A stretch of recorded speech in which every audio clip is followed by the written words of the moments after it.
para makita nyo lahat nung pagkatapos dito sa labas, tsaka nung nilagay na naman yung gamit dito sa loob. So, tara, let's go.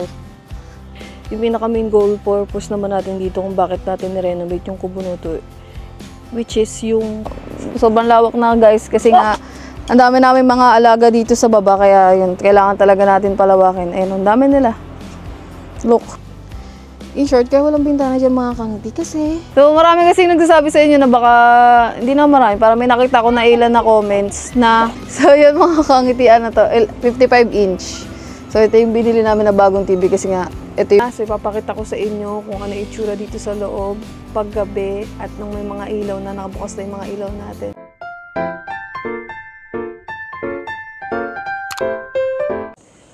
Good morning mga kangiti. So welcome back po ulit sa ating YouTube channel. And ayan, kagigising lang natin mga kangiti. At inulit ko itong vlog natin dahil may problema dun sa SD card. So nagsa-stop yung sa mic natin. But anyways, ayan. So siguro ito na yung unang vlog natin nung naayos na tong kubo kasi hindi ako nakapag-vlog this past few days kasi nga medyo naging busy tayo kasi meron tayong mga naging bisita dito sa Kubunuto. Ayan, especially si Ken, naging busy, ako din. Halos kami dito lahat sa kubo. So, hindi ako nakapag-vlog siguro ng mga 3 days bago nagawa tong kubo. Pagkatapos magawa tong kubo kasi nga syempre nagpahinga din tayo at may naging bisita nga. So, ayan, alam niyo naman kung sino yung mga naging bisita natin. Ayan, si Coach Mabs Phenomenal, yung coach na magaling talaga sa basketball. Ayan, so halos siguro lahat naman ng mga kabataan dito na mahilig sa basketball ay kilala siya, especially din si Love na talagang idol siya. So nakakatuwa lang kasi nakabisita sila dito sa Kubunuto. 'Di ba? So sobrang unexpected nung pagpunta nila dito. Kasi hindi talaga namin in-expect na makakapunta sila dito kasi yung nagpunta sila, biglaan yun. Siguro umaga lang sila nag-message. Tapos yun na, mga kangiti, diba? So sobrang unexpected talaga ng buhay. Hindi mo akalain na yung mga ito parang si-share ko sa inyo yung experience ng pagpunta nila dito kasi nakakatuwa yung mga kangiti. So para kay Love na yun, sa tingin ko ito yung sasabihin niya na sobrang yung mga dating ina-idol, dating nakikita niya lang sa TV, ayan, sa vlog, di ba? Ngayon, nakakapunta dito, tas nakakasama namin. So, sobrang laking blessings para sa amin yung mga kangiti, especially kay Ken. Kasi, yung mga ganong tao na sobrang sikat talaga, halos kilala sa buong Pilipinas, di ba, nakakapunta dito sa Kubunuto. So, sobrang nakakatawang experience yun mga kangiti kasi sobrang unexpected talaga di ba, ng buhay. At sobrang blessed kami kay Lord dahil na-experience namin yung mga ganong bagay mga kangiti.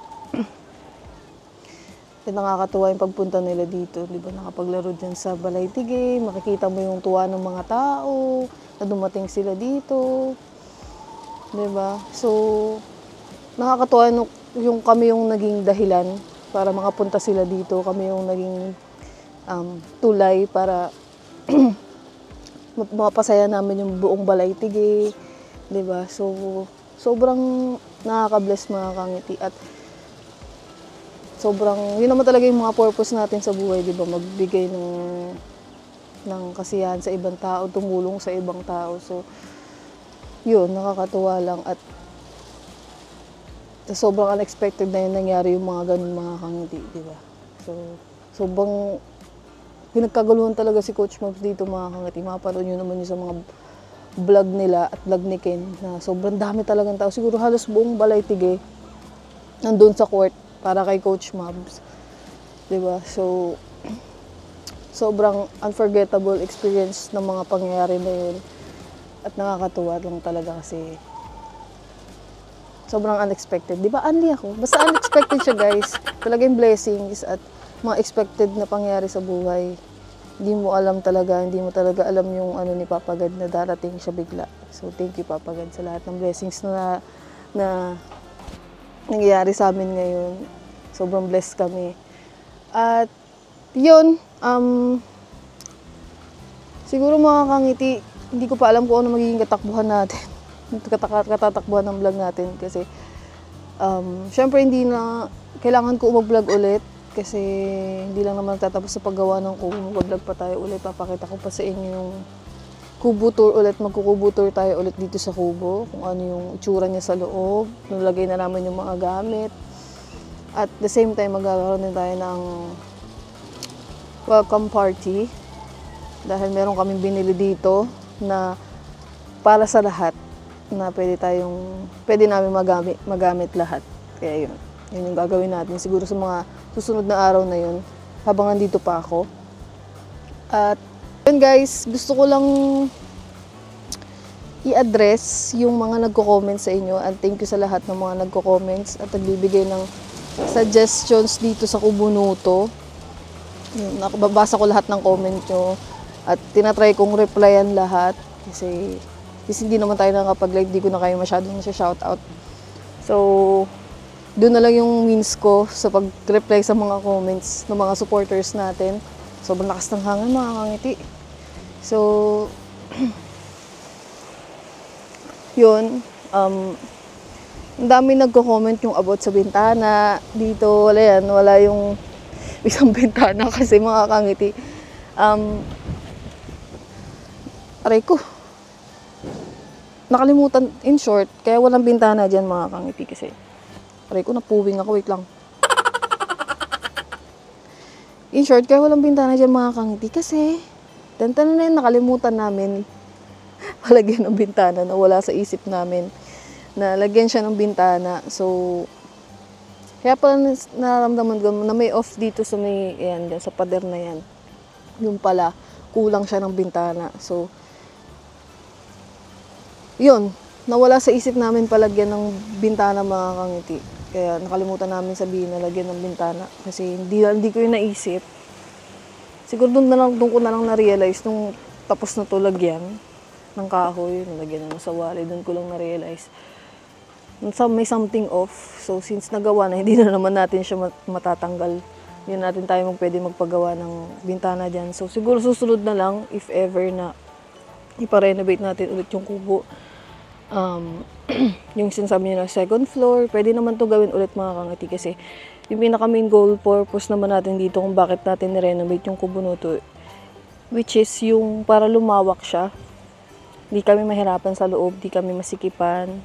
Kasi since dyan namin nilalagay yung mga, since dumami na nga yung mga anakis namin, so dito ko nilalagay si Yumi, mga anak niya.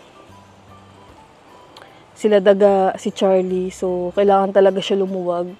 Kaya yung pinarenovate natin itong kubo. So, siguro na lang sa mga susunod na renovation. Kasi ito lang naman yung kinaya din ng budget natin. Doon na lang natin ilalagay yung mga pwedeng sabihin natin na hindi natin suggestions nyo. Gusto ko din na ipalagay. Siguro susunod na lang pag nagpa-renovate tayo ulit mga kangiti. Pwede natin malagyan ng second floor, tapos bintana, tapos magpapalagay pa ako ng mga cabinets. Tapos yung about naman dito sa pinto, ayan, yung pinto dito. Kasi kung bakit siya dyan nalagay, kasi nga para diretso na siya sa CR. Pag lalabas ka ng kubo, diretso na siya sa CR. Ayan, kasi yung CR natin, hiwalay siya dito sa kubo. Para pagbaba mo, diretso ka na sa CR. Hindi na tayo iikot-ikot pa dito sa dating pinto. At hindi rin nalagyan ng pinto doon sa may sinasabi nyo sa may kusina kasi ay sobrang mahihirapan at sila kuya at matatagalan talaga yung paggawa kasi tatanggalin pa nila yung kama, tatanggalin pa nila yung double deck. So yun, kaya hindi natuloy yun. Pero yun talaga yung una namin plano na dapat talaga may pinto doon para nga pag gusto namin pumunta sa kusina, bababa na lang kami doon. Pero siguro pag nagpa-renovate tayo ulit kasi hindi pa naman dito natatapos yung paggawa ng kubo eh. Marami pa naman tayong pwedeng gawing improvements dito sa kubo natin. So, yun na lang siguro.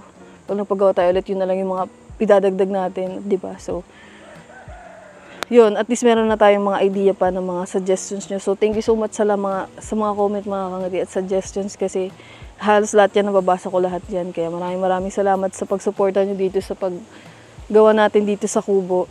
'Di ba? So, ayan, at least natapos na siya at nakakatuwa yung result. So, susunod na araw bibigyan ko na lang kayo tour o kaya mamaya dito sa loob para makita nyo kung ano yung itsura niya sa loob. So, ano ba yung mga sinabi ko kanina? Ang dami ko sinasabi mga kangiti kasi gusto ko malaman nyo yung mga about dito sa kubo. Ayan, ako pa lang ata yung gising. O nakita ko kanina si Kuya Katuba kasi sarado pa dito sa kabilang kubo. Si Lablab tulog pa. So, time check tayo. Siguro mag-11 na ng tanghali. Ayan, so medyo maaga-aga pa ako nagising. At sabi ko nga magbablog tayo. So, siguro mamaya na lang siguro mga kangiti. Mamaya ko na lang kayo chichikahin ulit pag meron na tayong naisip na ibablog natin for today. At yun, so mag-aasikaso muna tayo ng ating... Oh, sobrang lakas ng hangin. Grabe. Grabe. Ah! Shit! Grabe mga kaunti. Lakas ng hangin. So, mamaya na lang natin ito ipagpatuloy, guys. Pag may gagawin na tayong vlog. So, kakain muna ako ng almusal. At mag-i-edit. So, mamaya na ulit, guys. Love you all.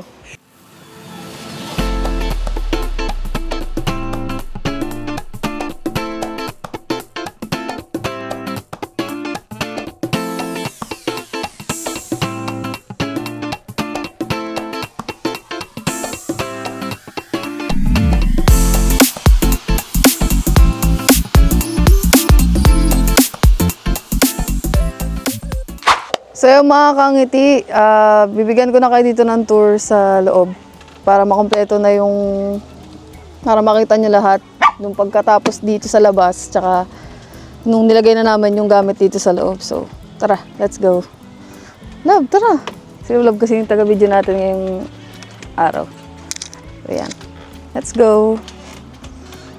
Tara! Siyempre buksan natin yung ilaw, guys, para makita nyo. Ang dilim eh. Charan! So, dito na tayo sa loob mga kangiti. Yan. Ito na yung nilagyan na namin yung mga gamit. Ayan yung cabinet namin dati. Tapos nilagyan ko ng sticker para magkakulay. Tapos, itong TV. RTV. Bagong bili. So, yun mga kangiti. Ano to? 55 inch. So, ito yung binili namin na bagong TV kasi nga, ito yung luma. Pakita mo lang sa taas. Ayan, dyan muna namin nilagay kasi wala kaming pagpapatungan dyan sa taas. Yung trophy natin, Jablo. Second place. Yes. So, ito, bumili kami ng bagong TV para meron tayong TV dito sa loob. So, ayan, malaki siya. So, yung mga kangiti, sobrang lawak na talaga dito sa loob. So, ayan, upo tayo dito sa kama.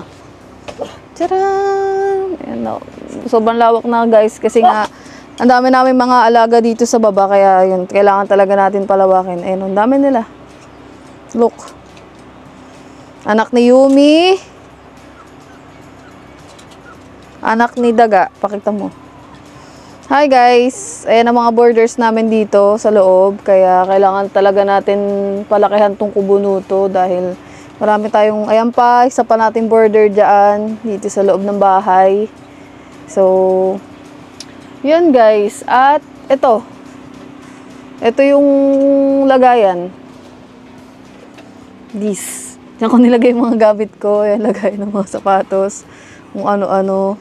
Pasensya nyo na makalat dahil ganyan talaga yung lagayan. Lagayan siya. At ito yung salamin natin na nilagyan ko yan ng ilaw guys. Ayan, mga ano na yan. Ilaw yan. At yun, ano pa bang i-share ko? Siguro mamaya na lang gabi kasi may nilagay din akong ilaw dito. Mamayang gabi, makikita nyo.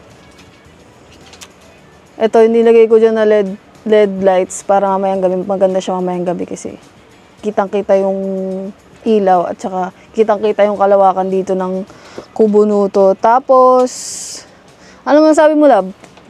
Mas maganda, maluwag. Ha? Ayaw magpakita sa video.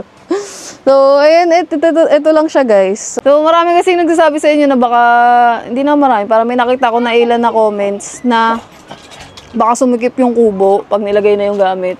So, nakikita ko naman, hindi naman siya masikip. Nakikita nyo naman dyan, hindi naman siya gano'n kasikip at minimal lang naman talaga yung gamit namin dito compare before. Kasi naayos naman na namin yung mga gamit namin. Kaya, ito lang talaga yung mga ginagamit namin dito mga kangiti. Kaya yun lang yung nilagay namin. Ayan. Kama, TV, cabinet, ano pa ba? Ito mga electric fan na nilagay natin.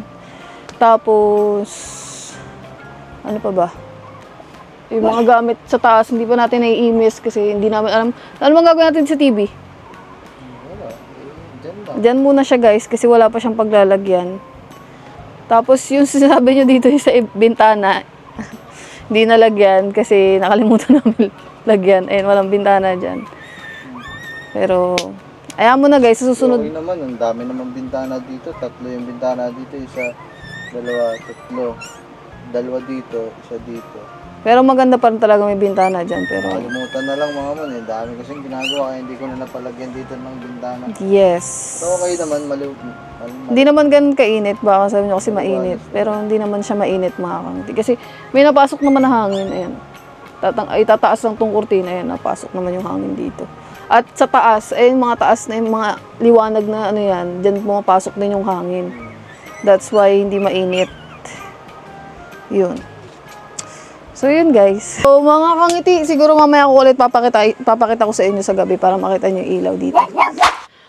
So yun mga kangiti, napakita ko na sa inyo kung ano yung itsura dito sa loob ng kubunuto natin no, meron ng mga gamit at natapos na yung renovation kasi gusto ko mapakita sa inyo na okay siya at the best talaga tong ginawa natin na renovation kasi mas nagamit natin yung space dito sa loob compare before nung una nating kubo na pinagawa dito yung sa labas, yung may kwarto tapos merong sala na hindi naman namin nagagamit masyado. So ito, at least ito, sobrang spacious siya. Since ang dami na nga natin anak, ayan, di ba, ang dami na natin borders dito. So kailangan talaga ng mas malawak na kubo compare before kasi that time nung di pa to nare-renovate, si Charlie lang naman yung naipapasok ko dito. Ayan si Yumi. So since marami na silang, nagkaroon sila ng mga anak, kaya yun, kailangan talaga ng maluwag na space para at least papano, kaya nandito sila, nati-check namin yung mga tuta nila, yung mga anak nila, ayan, nababantayan namin, di ba? Simple lang naman tong kubo natin, pero masasabi ko na isa to sa mga the best na pinagstayan ko habang nandito tayo sa Bukid, dito tayo sa Batangas, dahil marami tayong memories na pinagsamahan dito. Makikita nyo dito sa kubo na to, yung sa challenge ng Kuya Jeff, di ba? Dito tayo tumitigil. So, simple lang siya, yan. Pero andito na lahat ng mga kailangan natin, katulad ng TV, ng higaan, di ba? So, yun guys, nakita nyo na yung loob at mamaya na lang siguro ulit pag gabi na kasi baka mamaya magkaroon kami dito ng konting salo-salo, manonood kami ng movie dito sa TV at makikita nyo dito pag sa gabi kung gaano kalawak at saka kaganda yung loob. Kasi nilagay tayo ng LED lights. So, makikita nyo mamayang gabi. And, yun. Siguro mamaya na lang, guys. Ayan. So, let's go. Love you all. Maya ulit. So, yung mga kangiti, gabi na. So, ipapakita ko sa inyo kung ano itsura dito sa loob paggabi at nung may mga ilaw na nakabukas na yung mga ilaw natin. So, ayan. Ito yung higaan natin, guys. So, ayan yung mga ilaw na nilagay ko. Andito pa rin yung lab. Dati ko pa yan nilagay ko lang dyan ulit. Tapos, yung isa ko pang ilaw dito na cloud. Ayan, nilagay ko dyan. So, ayan yung itsura niya mga kangiti. Ayan. Mahilig kasi ako sa mga ganyan mga kangiti, sa mga papailaw. Gusto ko, may liwanag. Yung parang dim lang yung ilaw sa loob ng kwarto ko. Ganyan, may ilaw din akong binili doon. Sa taas naman ng kisame, nag-iilaw siya. Kaso lang, di ko yun dito malalagay kasi wala naman tayong tawag nito? Wala tayong kisame. Ano ba yun? Basta yung kisame na para pwede mo siyang, basta alam nyo yun guys, yung parang may stars sa taas. Wala naman tayong kisame kaya hindi ko yun pwede ilagay dito. So, ito na lang yung mga nilagay ko, yung mga binili ko mga ilaw. So, mahilig ako sa mga ganyan, mahilig ako sa mga lamp. sa mga ilaw, ay may mga nakasulat na ilaw, tapos mga LED lights. Kasi gusto ko ng mga ganyan sa kwarto kasi parang nakaka-relax siyang tignan, nakaka-relax, magstay doon. So, ng loob guys, sa gabi. Ito yung mga nilagay natin na LED lights. Yan. Yan dyan. Kasi yung TV natin. So, ang ganda dito mga kangiti pag gabi. Kasi talagang kitang-kita. Ayun, nakitang-kita naman dyan. No? Diba, ang cute tignan. Pag may naglagay tayo ng mga ilaw na ganyan. Ang ganda tignan lalo ng loob dito sa Kubunuto. So, yun, pinakita ko lang sa inyo guys, itong gabi na kasi manonood tayo ng movie. So yung mga kangiti, ito yung itsura ng Kubunuto pag gabi. Ayan, pinakita ko sa inyo. Ang ganda talaga ng mga ilaw, sobrang nakakaganda sa Kubo. Kaya naglagay talaga ako ng ganyan. So, yun guys, siguro dito na muna nagtatapos tong ano natin, tong Kubunuto room tour. Kubunuto renovation tour. Ayan, napakita ko na sa inyo kung ano yung itsura dito sa loob. At okay na okay siya. And sobrang nagpapasalamat ako kasi nagawa to, natapos to. Walang naging problema, okay lahat. Kaya, thank you guys for watching. So, susunod na lang ulit na vlog natin. Love you all. Thank you sa lahat ng support. Always thankful mga kangiti sa inyo. At mag-iingat kayo palagi. So, bye-bye guys. Good night. Love you all. Bye-bye.